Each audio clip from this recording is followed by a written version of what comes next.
Pomfret মাছ পোস্ত আর সর্ষে দিয়ে দারুণ লাগে, কিন্তু একবার হলেও অবশ্যই করে খেয়ে দেখুন।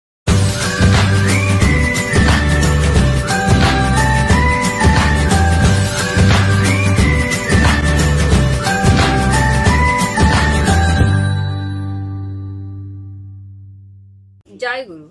আমি মামনের কিচেনে তোমাদের সবাইকে স্বাগত জানাই।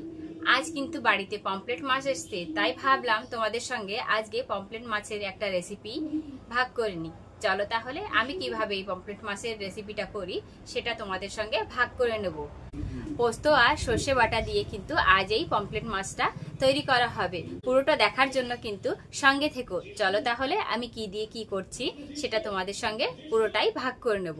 আমরা নিয়ে নিয়েছি পমফ্রেট মাছ, এই দেখো। আর আমাদের লাগছে, এখানে নিয়েছি সর্ষের তেল, লবণ স্বাদ অনুযায়ী নিতে হবে, হলদি পাউডার, আর নিয়েছি ফোড়নের জন্য কিছু কালো জিরা। চলো তাহলে কি দিয়ে কি করছি তোমাদের দেখাই। আর নিয়েছি এখানে একটা মশলা তৈরি করার জন্য পোস্ত, সর্ষে, জিরে, কাঁচা লঙ্কা। তোমরা তোমাদের মাছ হিসাবে এটার কোয়ান্টিটি নিতে পারো, কতটুকু লাগবে। আমার যতটুকু লাগবে আমি নিয়েছি। এটা নিয়ে এখন একটা পেস্ট তৈরি করে নেব। এটার বাটা কিন্তু খুব মিহি করে করতে হবে, না হলে টেস্ট হবে না রান্নাটায়। তাই খুব সুন্দরভাবে মিহি করে বেটে নেব। এই দেখো মশলাটা কিন্তু আমরা তৈরি করে নিয়েছি, দেখতে পাচ্ছ একেবারেই মিহি করে বেটে নিয়েছি মশলাটা, তাই না? এইভাবে কিন্তু করতে হবে।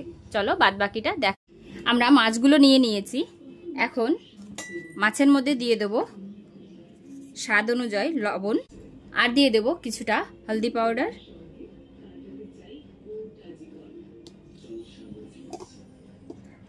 এবার দিয়ে দেব বেটে রাখা মশলাগুলি।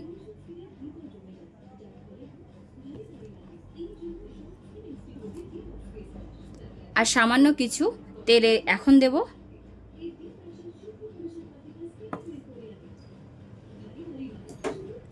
ভালোভাবে মাখিয়ে নেব। এই মশলাটা মাখিয়ে ফিরে আসছি। এই দেখো মাছটাকে মাখিয়ে সুন্দরভাবে রেডি করে নিয়েছি। এই দেখো এই রান্নাটা করবার জন্য আমি একটা ননস্টিক ফ্রাই প্যান নিয়ে নিয়েছি। এর মধ্যে আজকে রান্নাটা করব, কারণ এই ফ্ল্যাট হলে জায়গাটা মাছগুলো দিয়ে রান্না করতে খুব ভালো হবে, তার জন্যই আজকে এটা নিলাম। গ্যাসটা অন করে দিয়েছি।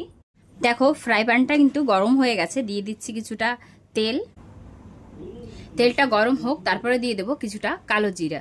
ফ্রাই প্যানে রান্না করবার জন্য আমি কাঠের খুন্তি দিয়ে কিন্তু রান্না করতে খুব একটা সুবিধা আমার মনে হয় না, যার জন্য আমি স্টিলের খুন্তিটাই ব্যবহার করব। চলো তাহলে তেলটা গরম হয়ে গেছে, দিয়ে দিচ্ছি কালো জিরা।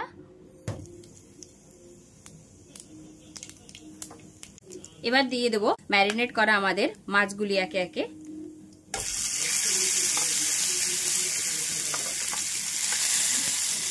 সুন্দরভাবে পাশে পাশে সাজিয়ে সাজিয়ে দেব।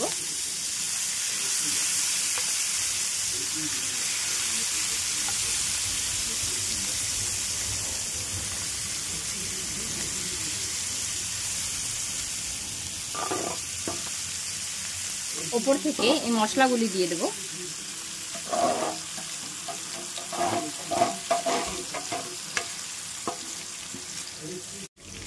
এই দেখো মাছগুলো এক পাশ কিন্তু মোটামুটি একটু ভাজা হয়েছে। আমরা এবার উল্টে দেব মাছগুলোকে।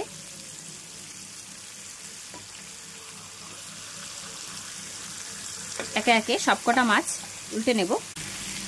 ওই পাশটা একটু হতে দেব, তারপরে দিয়ে দেব জল।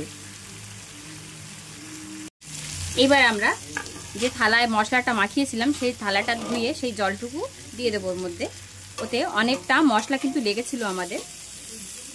ভালোভাবে মিশিয়ে দেব। আর এই রান্নার মধ্যে কিন্তু অতিরিক্ত জলের দরকার নেই, কারণ রান্নাটা একটু মাখা মাখা টাইপের হবে। এখন ঢেকে রাখবো। এবার ঢেকে দেব কিছু সময়ের জন্য।